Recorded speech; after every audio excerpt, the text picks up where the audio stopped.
Welcome back to another episode of Kotlin Bootcamp for programmers. In this episode, I'm going to talk about the object keyword and object expression, object declaration, and companion objects in Kotlin programming language. Basically, classes and objects in Kotlin work the same way as in most object-oriented languages. Actually, a class is a blueprint, an object is an instance of that class. Usually you define a class and then you create multiple instances of that class. For example, let's say this class I have declared here. I have a class like dispatcher, and we define methods that will get a random number.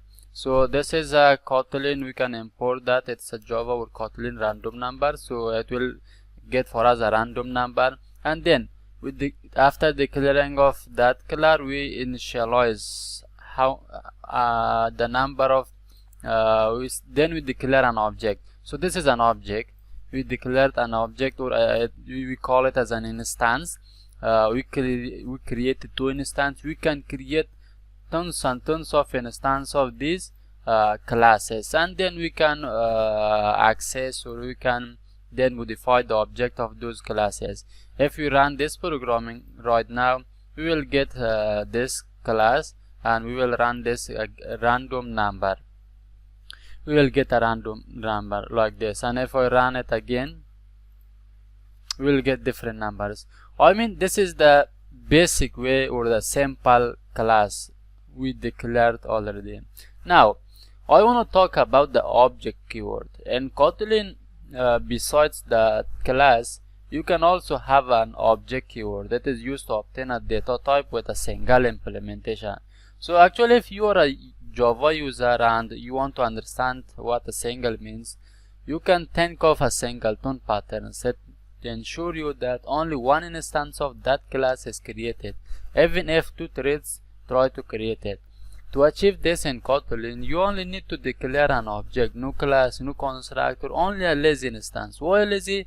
Because it will create once when the object is accessed. Otherwise, it won't even be created. And let's talk about the object expression. Basically, the usage of an object expression, it is a simple object and property structure. There is no need to do so in class declaration. You create a single object, declare its member, and access it within one function. Objects like this are often created in Java as anonymous class. Let's declare here, or let's create an example. What do I mean by expression?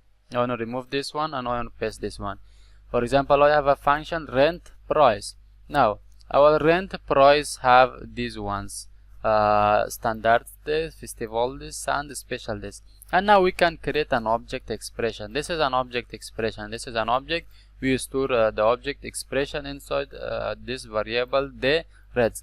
And we can have inside object, we can have three parameters: standard, variable festival, variable specials, and we store some values for them. For example, in the standard days, so the rent will be $30, for example. In festival days, the rent be 50, and in the special days, the rent will be $100 per day. Now how we can access this object? Simple, by the help of that variable name, then the variable name, that object name. This is actually the object we created, and then the variable name, then the object name and variable name. Now we can use this like this. Now we can rent the price, or we can we can call this rent price functions here and send these values. And now let's see the output. If you run the program, and the output will be like 500 for 10 standard days, 2 festival days, 1 special day. That all of rent will be 500 like this. Moreover, besides that object expression, we have object declaration also. You can also use the object declaration. It is not an expression, and you cannot be used in a variable assignment. You should use it directly access its members. Now, for example, you have an object or you have a class to do authentication. For authentication, you only need one instance of that authentication in your programs or in your application. I means, for example, I can create that as a class, or let's do Control Z.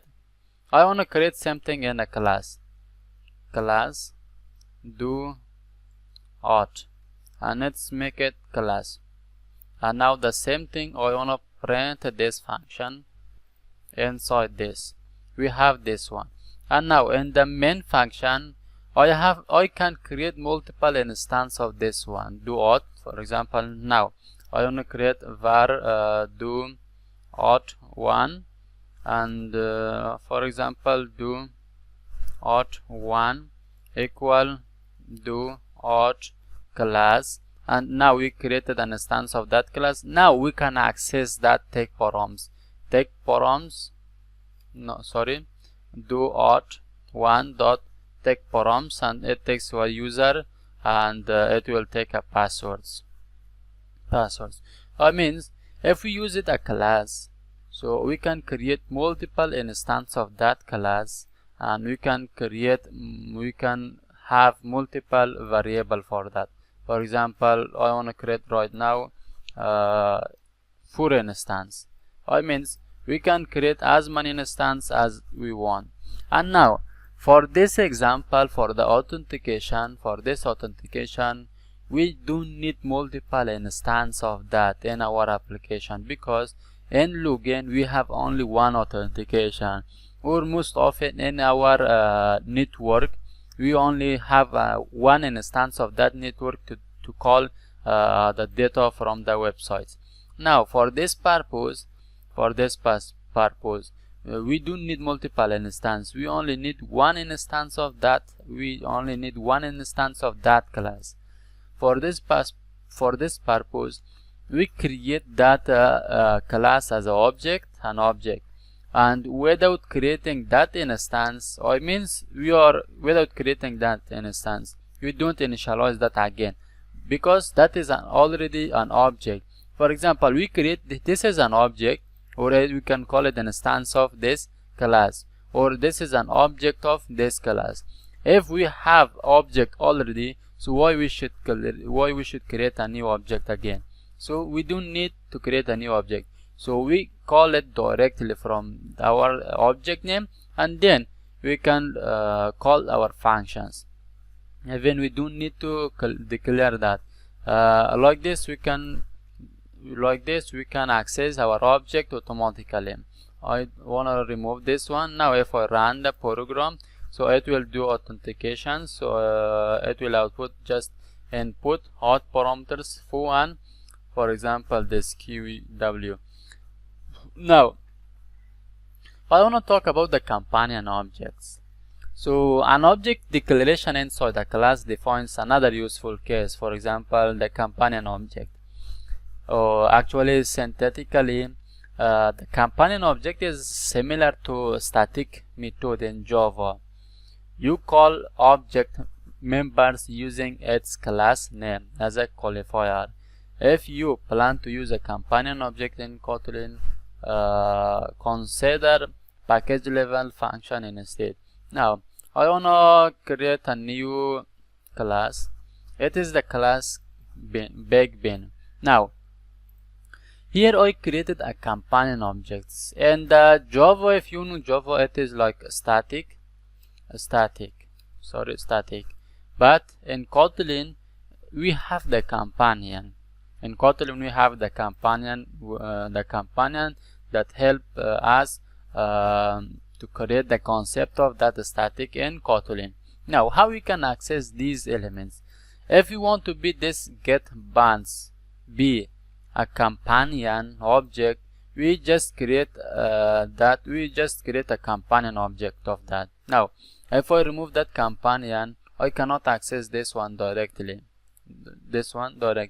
Now for example, if I create a main function here, If I create a main function and call it this one, let's see. If I remove the companion, we cannot access that. If I paste the companion before that, we can call it directly. I means like the static values that we had in our Java, we could call our companion object directly by the help of that class names. So the same thing we have in Kotlin. We have the companion. If we want some parameters be a companion, for example, I wanna have this one like a number or a data, var data. It should be integer. If I want this one as a if I want this data as a static value, or we can say as a companion object, we can use that inside the companion object. Let's check we can have multiple companion object in our data or not. We can have companion object, for example, bonger 2, bonger 1, and we can have, let's see, only one companion object is allowed per class. We cannot create multiple companion objects. For that purpose, we can have everything inside one companion objects, and we can access that data or member functions directly. Now I want to access that data class. How we can access? Class name and then directly that variable name. We don't need to call this companion object name. You don't need to call this companion object. You can call these variables member functions directly. So that is it for this video. If you like the video, please thumbs up. If you don't like, please comment below the reason that we improve ourselves together. If you are new to this channel, don't forget to subscribe and get notified with our amazing new videos, and turn on that bell notification. That is very important, that you will be the first one to watch my new series. And see you soon on the next video.